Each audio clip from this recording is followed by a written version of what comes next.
U b'dan il-mod li l-kumpanija Ozo System Malta wetqet l-Ice Bucket Challenge, sfida li qed tara l-konkurrenz ta' miljuni ta' persuni minn madwar id-dinja li qed jagħmlu dan il-ġest blan li jinġabr flus għal riċerka fuq il-marda ALS, marda li taffettwa n-nervituri u tħalli l-pazjenti paralizzati. U sissa, din l-inizjattiva oriġinali waslet biex jinġabru ma' $70 miljun, ferm iktar miż-2 miljuni u nofs li kienu nġabru b'kampanji oħrajn li ġew organizzati matul is-sena li għaddiet. Iżda l-kumpanija Ozo System Malta ħasbet biex tuża dan il-ġest sabiħ biex tagħti xi ħaġa wkoll iż-żewġ organizzazzjonijiet Maltin li tant jagħmlu ġid, il-Hospice Malta u Puttino Cares.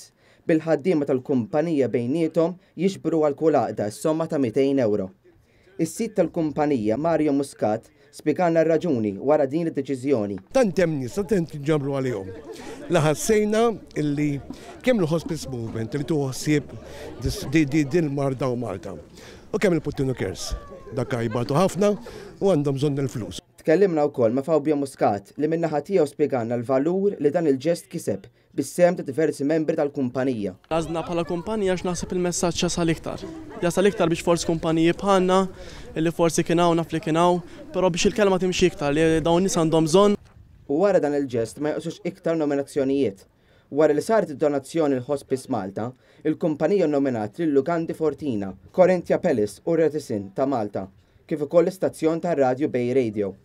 Lotja ta' €200 oħra lil Puttino Cares tkomplit bin-nominazzjoni ta' grupp ta' Maltin li qegħdin Las Vegas, tas supporters tat-timijiet tal-futbol ta' Valletta u Birkirkara u tal-impjegati tal-kumpanija Where's Everybody.